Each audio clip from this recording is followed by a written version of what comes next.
Hello, friends. I'd like to welcome you to this lecture, Becoming a LEED Green Associate. My name is Opeyemi, and I'm going to be preparing you for your LEED Green Associate examination.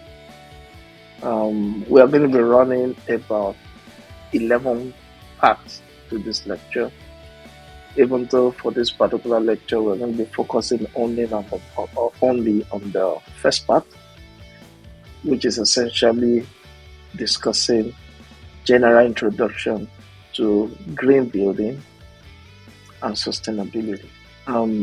This is just a little write-up about who your facilitator is.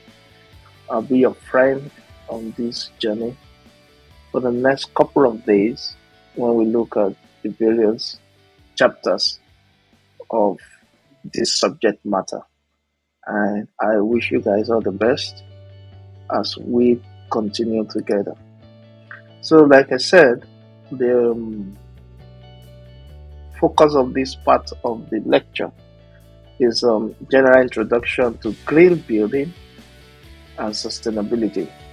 General introduction to green building and sustainability. For the content highlight, we look at green building and sustainability, climate change issues, understanding the built environment, ecology, ecosystem, environmental design, so on.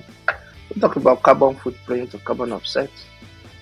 We talk about net zero energy building, and we talk about low carbon buildings. And of course, we try to draw a conclusion from all our conversation. Introduction to green building and sustainability. Sustainability and its definitions are essential, like it's written here, to our understanding of the concept of the green building. For the purpose of this lecture, I'll be focusing on two definitions for sustainability: the ability to create and maintain conditions that allow humans and nature to coexist in productive harmony, which enables people to fulfill present and future generations' social, economic, and of course, other needs. This is according to the National Environmental Policy Act. Another definition is the sustainable development, which is it's a definition that is known to so many of us. It's a kind of development that meets the present generation's requirements without jeopardizing the ability of future generations to meet their own needs. So those two definitions of sustainability will be the definitions we center on for the course of this part of our lecture. What is green building? Green building can refer to two things: a structure that is compliant with the standards set for a sustainable building, right? It's a green building. But also the processes that are considered environmentally responsible and resource efficient throughout the building's life cycle. That is from design to construction to the operations and maintenance of the building to its renovation and even to demolition. Responsible, environmentally considerate activities that have been taken to arrive at this kind of building is also defined as green building, right? Green buildings are energy and water efficient because all of the efforts are put into it. They generate less waste, they're healthier to live in, to work in, or to school in compared to other non green buildings or conventional buildings, etc. The benefits of green buildings are enormous. Environmental benefits.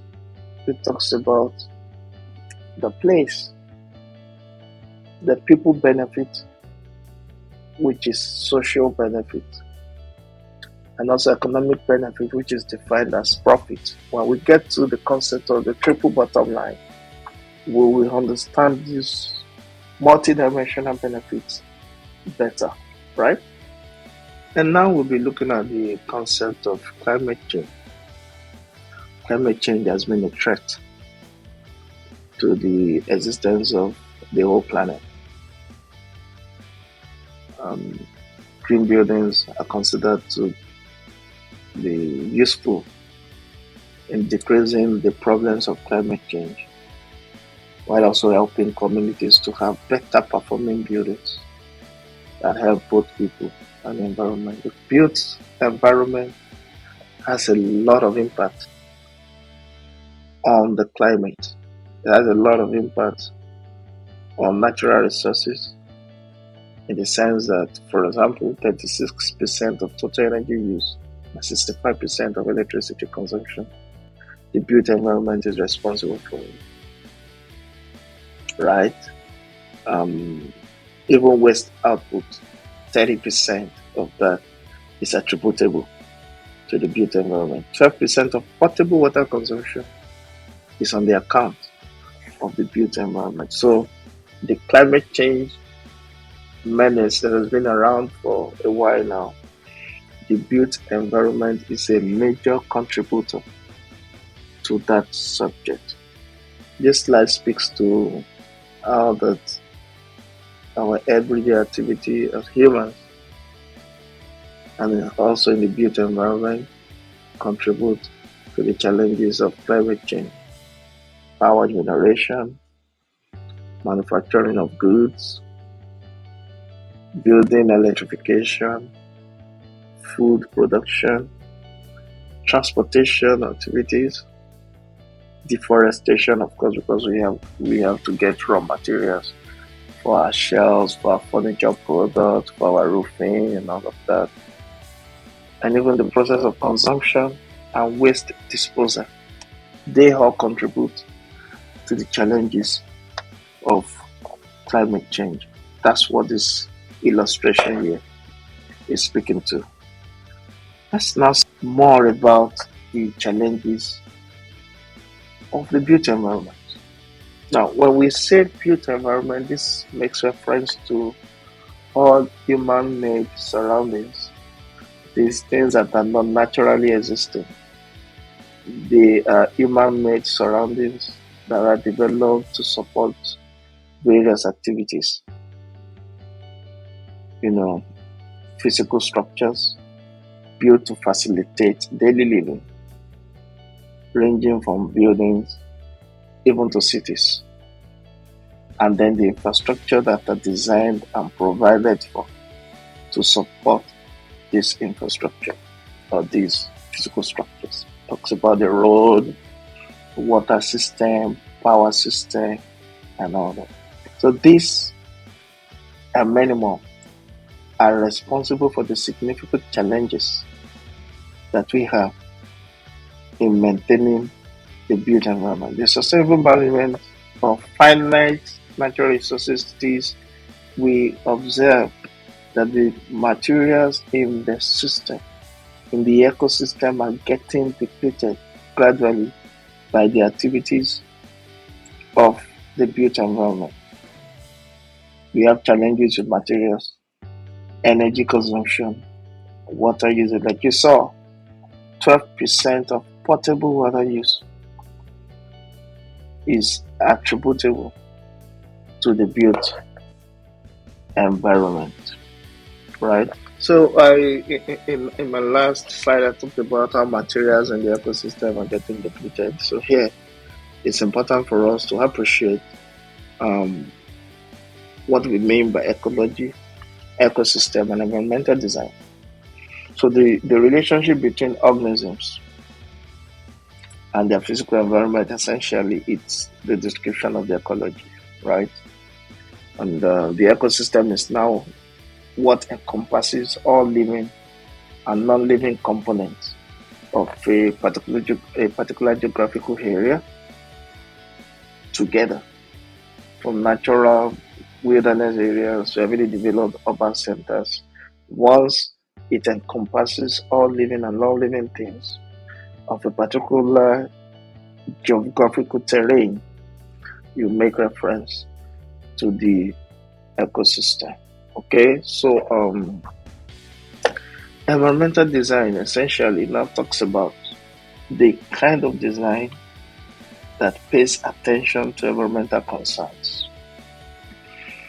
When we professionals in the building industry come up with our plans and government come out with policies, policymakers come out with blueprints, and then these plans and blueprints lead to execution of building constructions and even products that are manufactured.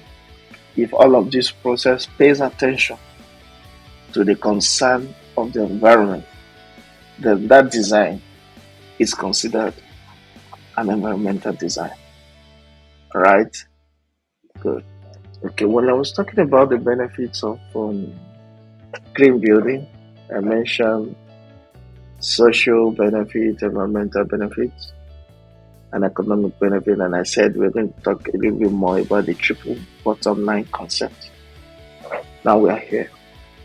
And when we talk about bottom line, generally in accounting and business, we talk about the last line on an income statement that indicates how the business is fared, essentially, the profits and all that.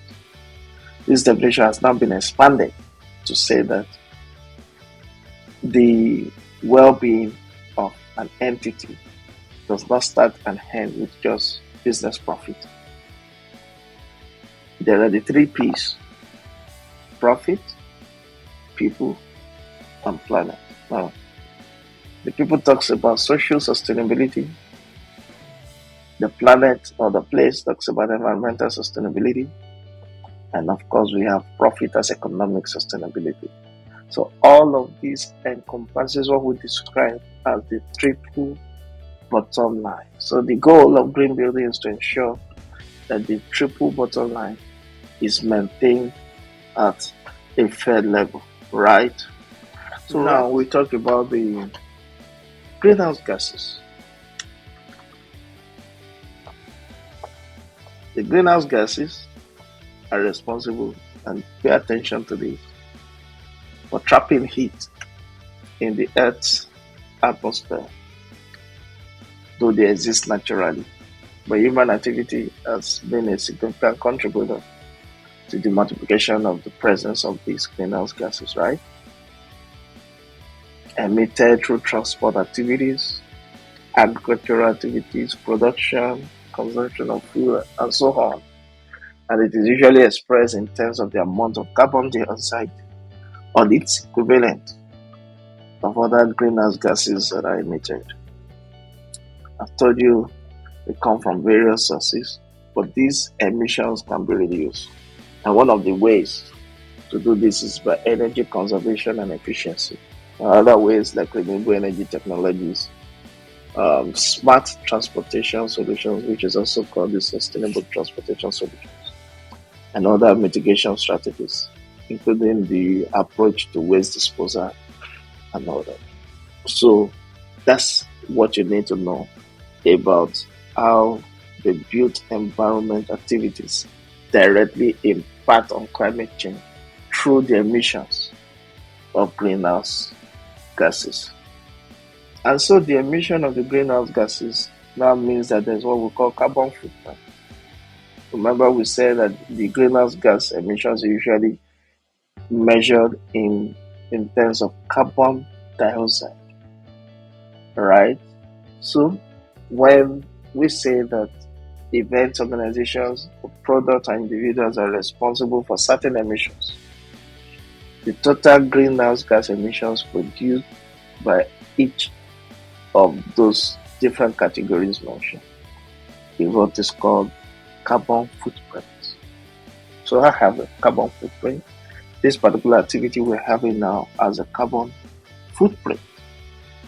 It is the total greenhouse gas emission that we produce individually and event produces. So you can say what is the carbon footprint of a particular musical concert that holds every year, or the carbon footprint of a particular government activity in a particular sector, in a particular space of the society.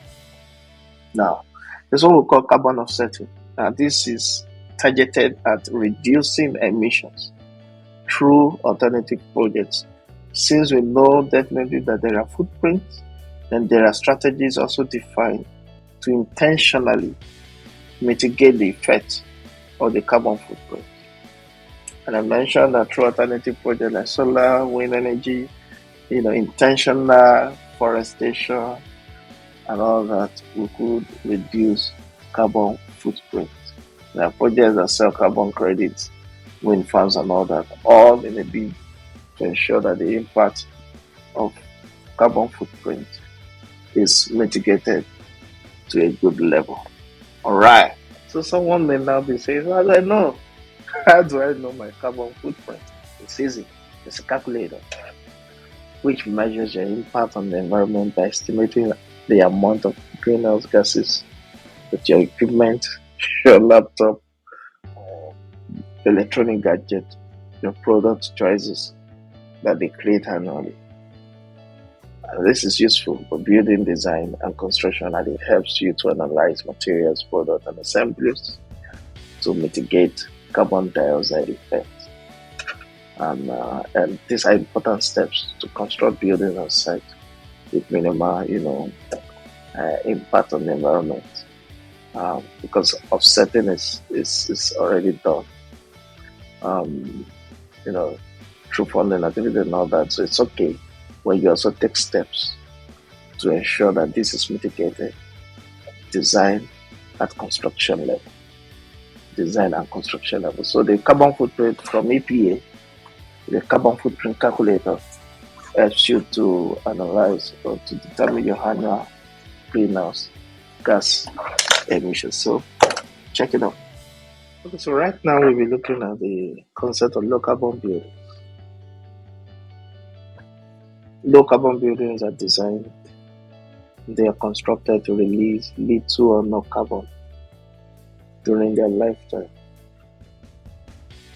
This is achieved across three phases: design, construction, and operation.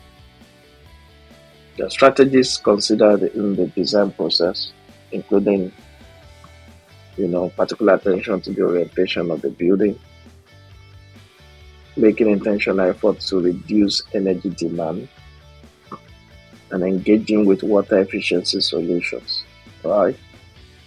At the construction stage, to include use of low emission materials, and diversion of waste from landfills, and so on.